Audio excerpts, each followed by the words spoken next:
Hello. Little update with the little Bowlink, well, like wagon that I don't remember. What is it, like a Ford Galaxy wagon? So, cool little thing. This is a little brass tube, and we can't get to zoom in on this. There we go. I just cut this down to where I can actually put a little bit of CA glue inside of this to do a cool little trick I wanted to try with lengthening this drive shaft. So I ended up taking about half the material away until we can refocus again, to where this actual shaft here is about literally just like a D shape at the end of it here, as you can see. So with doing that, I've made a flat spot on the same piece of, well, same size diameters or material as this, and how do I say it? There we go. I've made the flat spot, same little D half crescent shape as we can see. If there we go.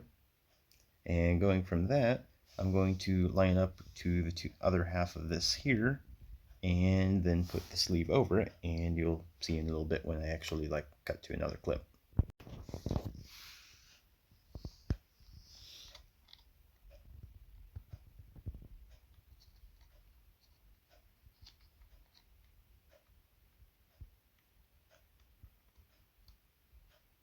Ta-da!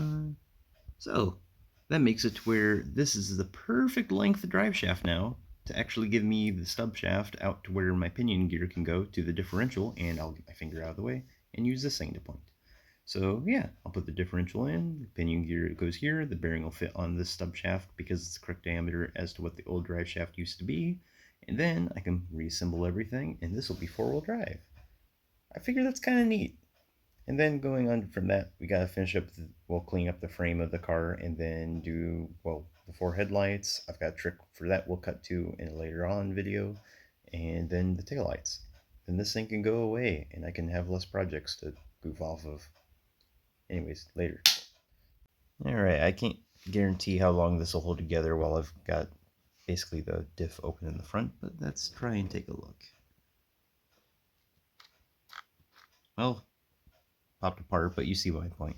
It's strong enough to do that, and there's nowhere or no way it can actually fail, so I'm going to call that a pretty nice little win.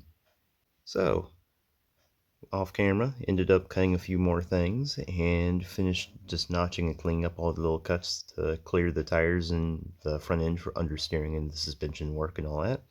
And we're to the probably the sketchiest part of my opinion. This is a little repop grill that's immaculate. And the guy wants me, well, really implied, he wants LED little headlights to work in the headlights and the taillights. Taillights are somewhat clear, so that'll be easy. This is gonna terrify me. I literally have to just take a drill and go like, ah! Ta-da! This only took me about 20 minutes because it was a terrifying process of taking a Dremel and milling out the whole headlight bezel and trying not to destroy the rest of the chrome. That kind of sucked. But it looks good. So I milled out the backside of it to be flush. That way the the actual snap-in light was actually going to fit in evenly and correct. Now I just got 3 more of these to deal with. If I didn't mention already, these are actually headlights from a Tonka truck, so figure they'll work just as good as the other Tonka truck, which is still needing to be fixed over there. Later.